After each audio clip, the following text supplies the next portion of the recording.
রাজনীতি করবে। নিষিদ্ধ টিষিদ্ধ কিছু না, আইন বলে কিছু আছে কোথাও। ডক্টর ইউনূসের সরকারের দুর্নীতি, লুটপাট এগুলো দৃশ্যমান হচ্ছে।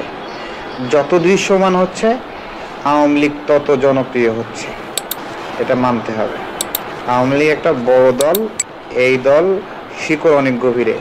তাদের সাংস্কৃতিক শক্তি আছে, অর্থনৈতিক শক্তি আছে এবং বৈশ্বিক শক্তি আছে। এই সব কিছু মিলিয়ে তারা বিলুপ্ত হবার মতো কোনো উপাদান না। এটা যারা মনে করে, স্বপ্ন দেখে এটা বিলুপ্ত হয়ে যাবে, এত সহজ না। ঠিক আছে, হয়তো যদি তারা ফেরেশতার মতো থাকতো তাহলে হয়তো।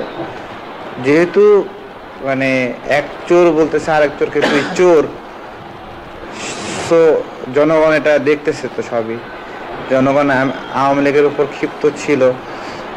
ঠিক আছে, ভোটাধিকার সহ নানাবিধ বিষয়ে রাগ ক্ষোভ এটা আছে, কিন্তু যারা নতুন করে দায়িত্ব পেল তারাও যদি ওই রকমভাবে ধান্দা ফিকির করে তাহলে তো মানে আছাড় মারবে মানুষ ধইরা। ঠিক আছে, আওয়ামী লীগ আমি যেটা মনে করি 5 থেকে 6 বছরের মধ্যে বাংলাদেশে স্ট্রংলি ফিরে আসবে এবং তারা রাজনীতি করবে।